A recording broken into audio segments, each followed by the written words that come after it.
Isang mapagpalang oras sa ating lahat. Andito na naman ang inyong lingkod upang maghatid ng isang kasaysayan. Matyak, nakapupulutan natin ng aral. Ang ating kasaysayan sa mga oras na ito ay pinamagatang Huwag po, Itay. Kuya, itago mo na lang ako sa pangalang Gina. 25 years old ng Batangas. Katulad sa karamihan ng ating mga kababayan, ay nabibilang din ng aking pamilya sa tinatawag na isang kaing isang tuka. Yun bang kahit anong sikap ng aking tatay ay kulang na kulang. Umabsent lang ng ilang araw sa trabaho ay panigurado hangin ang aming kakainin. Ikaw ba naman ang maging ama na merong 6 na pinapakain? 5 lang kaming magkakapatid at sinanay naman namin ay walang trabaho. Isama pa ang kahit madalas zero ang bulsa, ay hilig rin nila sa sugal gamit ang cellphone. At kahit ganoon ay naigagapang naman kami pagdating sa pag-aaral. At ang lahat ng iyon ay sa kanyang pagiging mason sa isang construction. Kaya lang, nakakahiya rin pala kapag sa akin ay nasasabi ng ilan sa may mga tindahan na, "Aba, Ineng, at pakisabi naman sa iyong tatay na magbayad ng utang." Kaya naman, sinikap ko ang mag-aral kahit madalas ay walang baon. Bilang estudyante, syempre pagdating sa pagkakaroon ng boyfriend, ay wala nang kinalaman doon ang pagiging mahirap namin. Katwiran ko basta magampanan ko ng maayos ang aking pag-aaral. Makapasa, okay na yon. Alangan naman paapekto ko sa pagiging mahirap namin. Di ba ga? At hindi ako mag-boyfriend. Kaya naman, second year high school pa lang ako nasungkit na agad ang nagtatagong perlas na noon ay bago pa lang sumisibol ang mga seaweeds. At ang kwento naman nito ay nahawig doon sa kwento ng isang tagapakinig. Ang sabi naman noon sa akin ng aking boyfriend na itago na lang natin sa pangalang Jerry ay birthday ng kanyang nakababatang kapatid at sinabihan raw siya ng kanyang magulang na mag-invite ng kaklase. Pero nung dumating naman kami doon, walang tao. At ang palusot niya ay baka raw sa labas mag-celebrate. At dahil 2 lang kami, normal na rin sa amin ang maglingkisan na parang mga sawa. At ayun, napasok na rin pati ang aking kuweba. Mga bata pa kami noon. At sa aking palagay, sabi nga ni Clover Prince, maaring wala pa sa full grown ang sawa. Pero mula naman noon, kapag ibinibigay sa amin ang pagkakataon, ay ginagrab namin iyon nang walang pag-aalinlangan. At kami rin yung klase ng lovers ko noon na mahilig din ang mag-imbento ng kung ano-anong estilo. At ang lahat ng iyon ay hindi alam ng aking mga magulang. Sa school, alam ng aking mga kaklase na magjowa kami ni Jerry. At kung ano man ang aming mga trip na gawin, labas na sila doon. In fact, hindi lang naman ako o kami ang nagawa ng assignment na hindi alam ni teacher. Hanggang sa mangyari ang isang bagay na hindi ko inaasahan at parang sa akin ay imposibleng mangyari. Piyesta noon sa aming barangay at isang aming pamilya sa tipo ng pamilya na kahit kamote ang pamumuhay, maipakita lang sa kapitbahay na kami ay merong handa. Kahit na magkautang-utang pa, ay ayos lang. At sa lugar namin, pag may handa ka, dudumugin ka ng kapitbahay.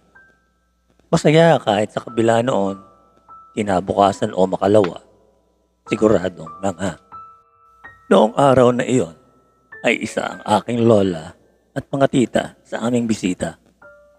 At dahil sa klase ng aming pamumuhay, ay para bagang ang mag-inom kahit kababaeng tao ay normal lang. At isa ako sa tumanggap sa bawat ikot ng baso. At iyon ang unang pagkakataon para sa akin. At syempre, sikreto lang namin iyon ni nanay. Hindi iyon alam ni tatay.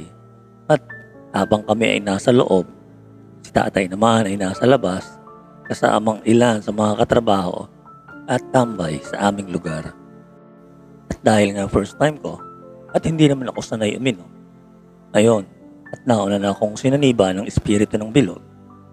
At para hindi na ako abutin pa ni tatay sa ganoong sitwasyon, noong magsiuwi si Noel at tita ay nagpahinga ako sa kwarto. At iyon ang naging pagkakamali ko. Nakita ko kasing nagpapatulog si nanay ng bunso naming kapatid. At para hindi ako makaistorbo, ay doon muna ako pumasok sa kwarto ni nanay at ni tatay. Oo naman, kahit ganoon ang aming pamumuhay, ay maghihiwalay ang aming kwarto. At yun din sa malamang ang dahilan kung bakit kahit hirap kami sa pamumuhay, ay umabot kami ng 5. Libre kasi nilang nagagawa ang maglaro ng bahay-bahayan. At madalas akong nagigising kapag ginagawa nila yon. Dahil plywood lang naman ang aming pagitan. Lalo na noong mga panahong relate na ako sa kanilang ginagawa. Kapag inaakala nilang lahat kaming mga anak nila ay natutulog na. At nang gabing ang iyon, nagising akong merong nakikikain sa aking hapag. Na akin namang lalo pang pinaunlakan dahil nagustuhan ko ang ginagawang iyon ng aking bisita. Maging ang melon at ubas ay hindi niya rin pinatawan. Noong una ay palag na palag ako dahil sa inaakala kong si Jerry na aking boyfriend ang aking kasalo. Marahil ay dahil sa first time ko ang sumali sa tagisan ng palakasan sa bilog at ako ay nasa ilalim pa ng espiritu niyo. Ngunit nag-iba ang aking pakiramdam nang sandaling bumulusok pa ilalim na parang binitiwang angkla. Doon ay napansin kong para bagang may kakaibang nakapasok sa pintuan ng aking kaharian. Dahil kung makailang ulit na rin naman na naging paanauhin ko si Jerry at tansyado kong hindi siya yon. Dinaig ko pa ang lalimpungatan mula sa mahimbing na pagkakatulog. Nang maalala kong nasa amin ako at wala doon si Jerry. At para mga magnanakaw na kumaripas ng takbo ang espiritu ng bilog mula sa aking pagkatao ng aking mapagtantong si Itay pala ang may kagagawan ng lahat.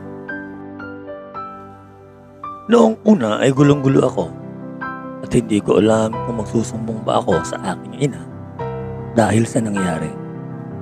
At dahil tulog si tatay ng aking iwan, ipinagpalagay ko na lamang na maging siya ay nagkamali rin at inakalang ako si nanay dahil sa kalasingan. May mga napanood na rin kasi akong drama at kapag nagsumbong sila ay sila pang mapapagalitan at lumalabas na may kasalanan. Magulo ang isip ko noon dahil maaring masira ang aming pamilya pag nagkataon at kahihiyangan na malaki kapag marami ang nakaalam at ang aking panglabis na ikinababahala paano kung hindi sinasadya ay magbunga iyon. Tapos hindi naman alam sa bahay na meron akong boyfriend at nang dahil doon ay kamuntikan ko pang idamay si Jerry kung nagkataon. At kung totoong hindi rin alam ni tatay na ako iyon, ay si Jerry ang palalabasin kong ama ng bata. Mabuti na lang, hindi ganoon ang nangyari. Sa pangyayaring iyon, halos magkasinlaki lang kasi kami ni nanay. Mas mataas pa nga ako ng konti kung tutuusin. At dahil hindi naman ako kinausap ni tatay tungkol doon, hanggang sa siya ay sumakabilang buhay. Makalipas ang halos 1 taon, naisip kong ang lahat ay aksidente dahil sa dami ng nainom. Para sa akin pati ay naging napakabuting ama niya sa aming magkakapatid. At kung sinadya niya ang gabing iyon, maaring isa kami sa napanood ng marami sa Tulfo in Action. At dito po nagwawakas ang ating maiksing kasaysayan sa mga oras na ito. Nawa ay kinapulutan natin ito ng aral. Maraming salamat po. Hanggang sa muli, paalam.